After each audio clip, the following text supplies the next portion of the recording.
If you don't do this when you pick up an impact, you're not a real mechanic.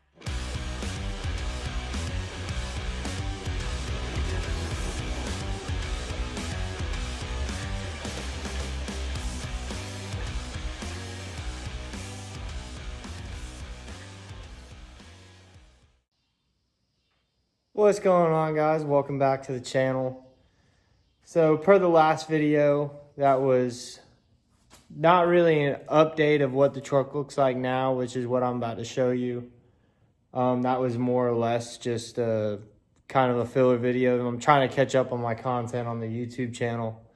We had some delays, but I'm about to give you guys a full walk around view of basically the status of what the truck looks like right now. All the bumps in the roads that we've had to deal with. We had a few hiccups that we encountered along the way. Some of them were just more of look wise that we just wanted to get a better look out of it. So we had a couple things remade, but we have run into some issues that we are currently working through. I've been requested to do some longer videos, a little more informative on what's going on with the truck build and everything else. So, but as you can see, per the last video, we do have the front and rear ends assembled. Everything is put together inside the front and rear ends. They're centered out. The front end needs a little bit of tweaking. We had to get a drag bar remade, which is right here. So we're going to send that off to powder coat along with the new brackets we just got back today. So let's jump right into it. We got the front end put together. Got everything in there. Everything's good. Now, if you notice that the bracket is missing on this side, and this bracket is a little goofy. We had to actually try and fix these brackets once. A good buddy of mine came and helped me try and remake them, but we realized that we had to open them up a little bit, so I had some new ones remade. So we're gonna send these off to powder and get the blue put on it. We're gonna throw that old bracket back on the truck so we can get it on the ground and see if we can get it to roll so we can get the motor put in, which the motor is almost done. I'm waiting on some valve cover gaskets and get it closed up so we can paint it hopefully tomorrow. We got the transmission over here that's pretty much ready to go back in. It's already had the work done to it a little while ago. But we got the wires, we got the rotors put on, the brakes are in. We don't have the hub locks in yet. They're over there on the ground somewhere over there. My dad actually has the wheel light wires hidden in this braided hose, so you don't see it when we run it up in here, and then we'll have a connector that comes out and actually will loop up into here and then go up into the frame. So that's a little update on the front end. Now we'll walk around to the other side. We got a couple pieces of the exhaust just to reference where some of the stuff's at. We got the fuel tank in. We got all the fuel pumps right there. We got the fuel lines ran, all that good stuff in the frame rail. And now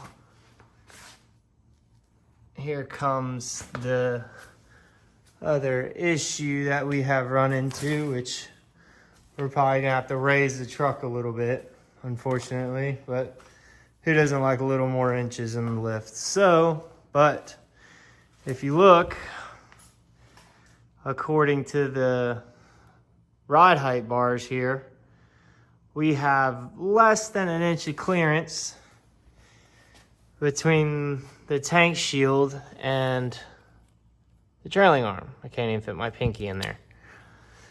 So we got to raise the truck up a little bit and get the steering made. Minor things here and there that just need to be brought to the attention and just adjusted. But for the most part, we got my dad got these wires hid back here. actually hidden. The wire is hidden in here. It goes up into here. And then we'll have a fitting here and a fitting here to go up into the frame. We'll have it looped and it'll go up in here. And then once the train horns are mounted, we will have the air lines ran for the coil bags through here as well. So you don't see any wires, no air lines, nothing. It's all gonna be nice and clean, tucked away. We ordered a new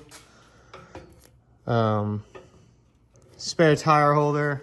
It was wrong, so we're gonna have to reorder a new one. But this is what it looks like right now. Got the fuel tank all nice and clean, waiting on a new sending unit. Got the hanger brackets. All the brackets are up in the frame for the exhaust for the most part. We're only missing the one for the tail section. All that good stuff. We got all of our cap screws. We even got the cap screws for the fuel tank, straps, brackets. If you look right here, you got the cap screws there. We're gonna have to add some more cap screws there. And yeah, so we're just plucking right along. But this is an update on what it looks like. This is how far we've gotten, some of the issues we've been dealing with. We'll touch base. I'll throw in a short video at the end of what I was talking about on why we had to have the front axles remade, or not the front axles, but the front brackets remade. So, ran into a little bit of a dilemma. The brackets that go to the coil bags, somewhere over there, if it'll focus instead of focusing on my dirty face. They are wrong. There's a giant gap right there. I don't know if you guys can see that. You see that gap? Now, if we put the full weight on the truck, which goes right there, it'll transfer the weight and actually pull the threads out of this axle, which will in turn drop the truck. So now we're just mocking up the new brackets we have made and going from there, seeing where we need to drill the hole and amongst other things. But I'll let my dad explain what he's got going on in his brain.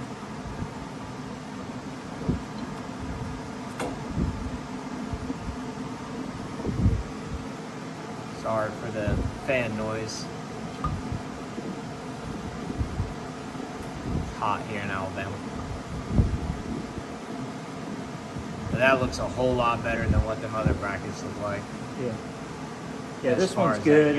It's got that little wash right there that I'll fix. Yeah.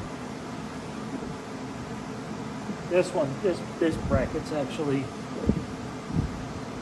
this one's really good. There's just that little wash point right there. So I'll have to put another. That's the wash point he's talking about, I'll have to put another little bead in that. This one's pretty good. It actually does the same thing. So just a little bit of cleaning up. Have to clean up this edge here so that powder gets it nice and good and knock the sharp edge off the side of this. So they're cut with a laser, so it has some pretty sharp edge the way that it ends up. But we'll get the edge dressed and everything so it's good for powder. That way we don't have any cracks in the powder because of the sharp edges. Other than that,